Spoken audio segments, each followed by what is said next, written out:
Hey, welcome back to the shop today. It is a happy Friday. Whenever you have a 2019 L5P Duramax in the garage and a package from Banks Power on the workbench. So let's show you exactly what we're going to be doing to this truck today. I've been waiting for this one for quite a while, so hopefully you guys enjoy it. Hopefully this helps someone out there. All right, so let's open up this package here from our friends over at Banks Power, and let's show you what's inside. Okay, so for anyone curious,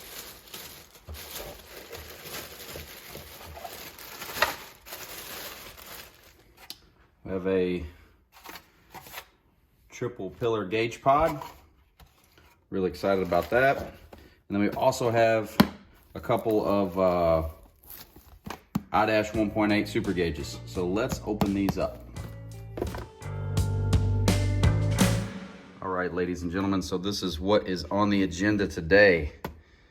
2 additional iDash 1.8 gauges. We already do have a iDash 1.8 data monster in the truck. So we're gonna be hooking all 3 of these together on our nice little triple pillar there.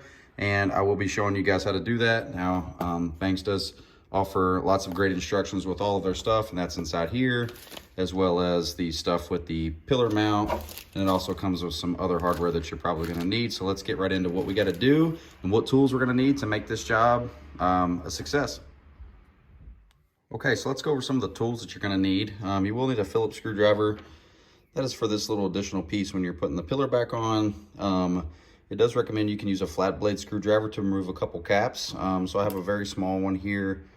If that camera will focus, I'll show you what that's for. I do just have a 1/4 inch. You can use 3/8 or whatever you have, but it is gonna be a 10 millimeter. Probably won't need the extension, but I have it anyways. Also probably won't need this hook tool, but just in case I need to get those little caps off of that existing pillar. And then anytime I'm working on body panels or stuff, I like to have these hard plastic or nylon body tools. It kind of prevents marring. So let's get right into getting this other pillar off. So the very first thing I'm gonna do is I'm actually gonna remove the current gauge that I have.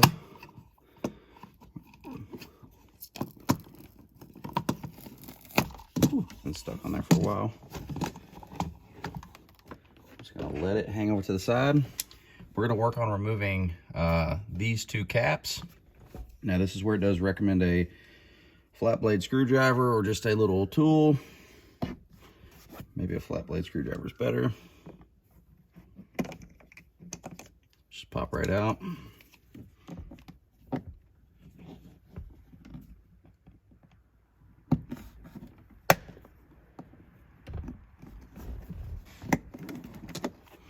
Pop both your caps out.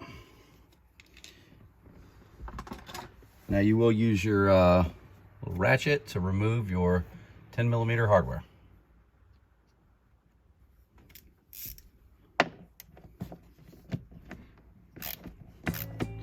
That's not very tight.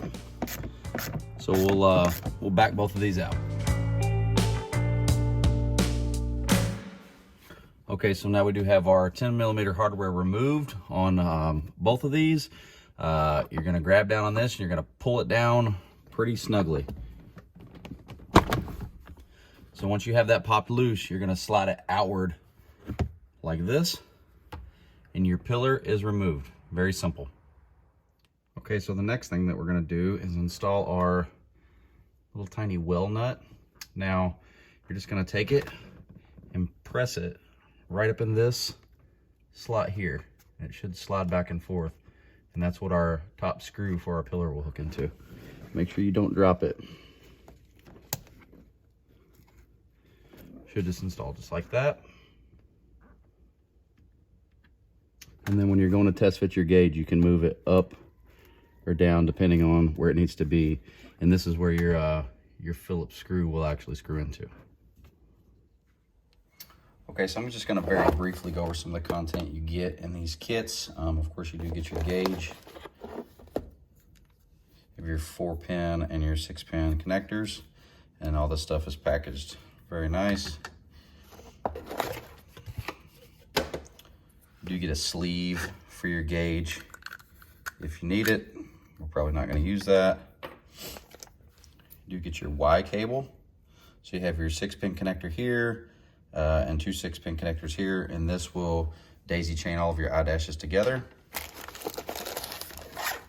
Get your Thanks Power stickers, awesome stickers, some thumb screws to tighten your gauges down to your mount, and then a great big booklet of paperwork. As for the pillar itself, it does say, I believe in the instructions, that when you're press fitting your gauges in there, if they're a little snug, you might have to do a little bit of sanding.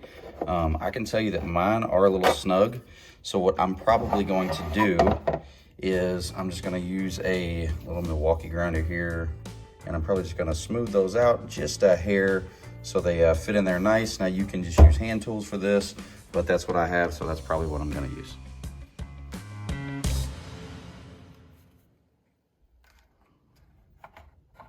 Okay, so just a tiny bit of grinding, just a hair, and it fits in there perfect. I'm probably going to go ahead and repeat that process for the other two.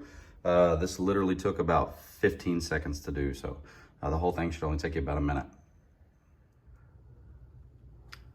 Okay, so right there we do have our original Data Monster. We'll call that our primary gauge. Now Banks does supply you with an excellent wiring diagram here. We'll be following this, but from this point forward, the only thing that you should need is your 2 sets of Y connectors, as well as your 2 gauges, and we'll show you how to hook all of those in series. Okay, so what I'm gonna do is, the pillar's gonna go in the truck like this, and because my primary gauge in the truck has the shortest cable, we're gonna put it down here in spot number 1. I'm gonna go ahead and take the 2 iDashes on my bench, and I'm gonna test fit them into the top here. So we'll put 2 more gauges in these 2 pods.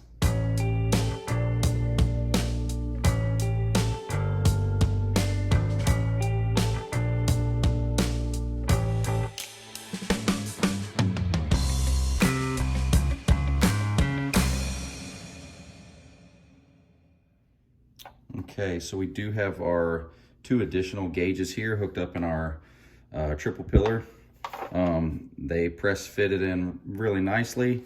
From a wiring standpoint, it is very simple. Banks has made it easy for anyone to do. This Y cable here, one goes to a 6-pin connector over here.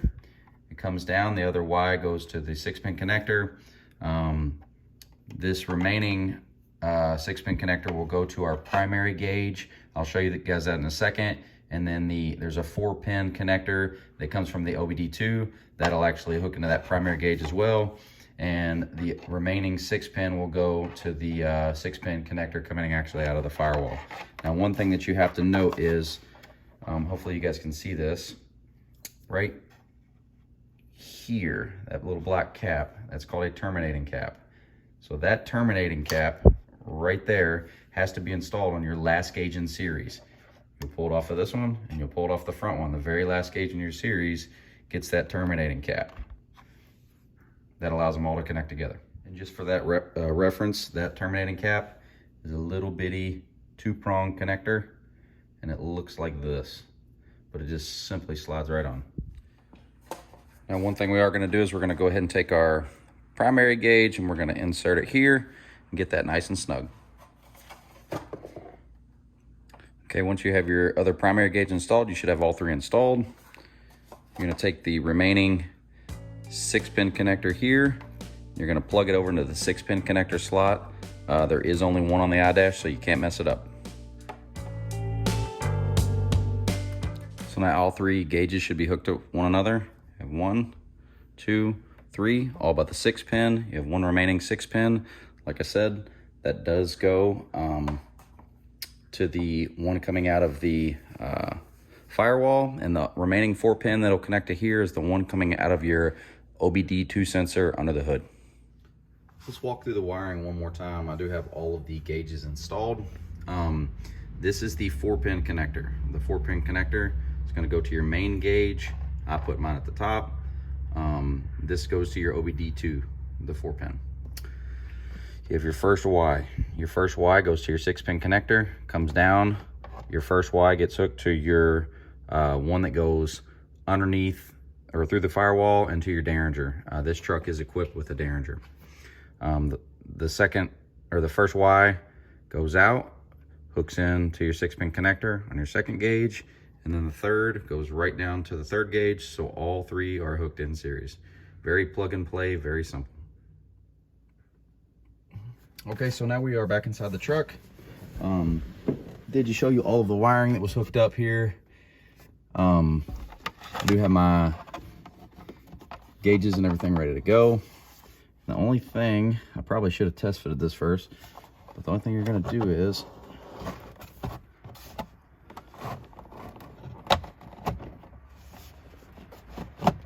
push this down. Be careful of your headliner and your weather stripping.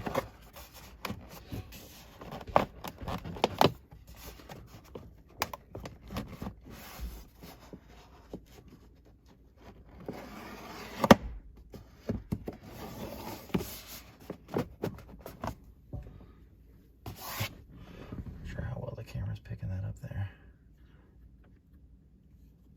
And this is where the that screw comes into play. I probably should have tried to line that up first, so we'll see if we can get lucky and get it in.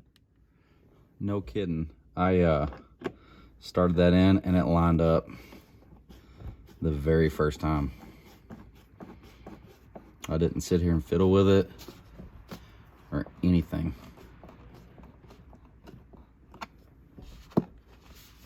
Make sure that your weather stripping is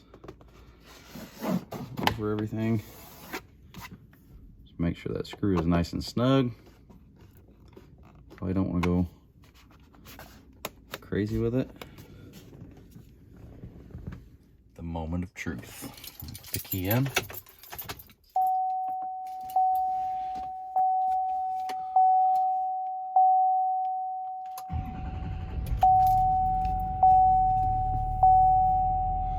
course, I'll have to adjust the colors and everything,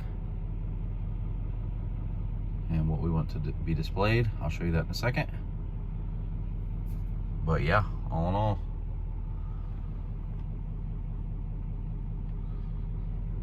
looks really good.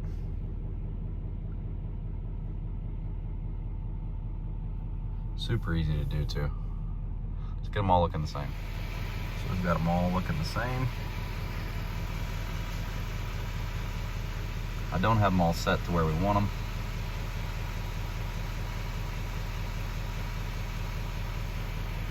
But yeah, very pleased with the way that came out. So this is what it looks like from the driver's seat.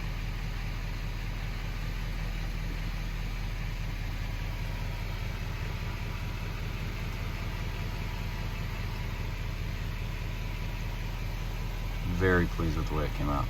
Looking. Yes, I know the truck is filthy.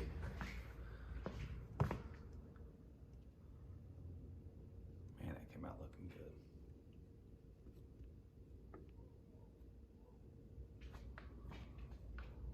Looking really good. Okay, so these are some of the items that I was left over with. I was left over with the factory pillar, of course. I did put the caps back on it, and I put the 10mm hardware actually down inside there. So I have everything together. And then the boxes I was left over with the original bank sticky gauge, which served me very well. This thing never fell out of place one time in the couple years I had it on the truck. All right, that was the Banks triple gauge pillar install. Once again, this truck is equipped with a Derringer, a pedal monster, and it did have a single iDash data monster. We added 2 iDash 1.8 super gauges, and that's all running in conjunction together. So it's 3 gauges total, the pedal monster and the Derringer all hooked up. The thing is functioning great. Hopefully the video turned out good. It did get a little dark on me here. But overall, very simple to install. Banks, the way they package everything, all their instructions are second to none. Fantastic company right here in the United States. It's in Azusa, California. So yeah, big shout out to the team over there at Banks. Keep doing what you're doing. If anybody has any questions about this install whatsoever, please let me know. I'll go through probably another video on exactly the capability of those gauges. It is near endless, 100 parameters or so per gauge that you can actually monitor. So lots of neat stuff with those. Once again, thanks for watching, everybody. Until next time, take care.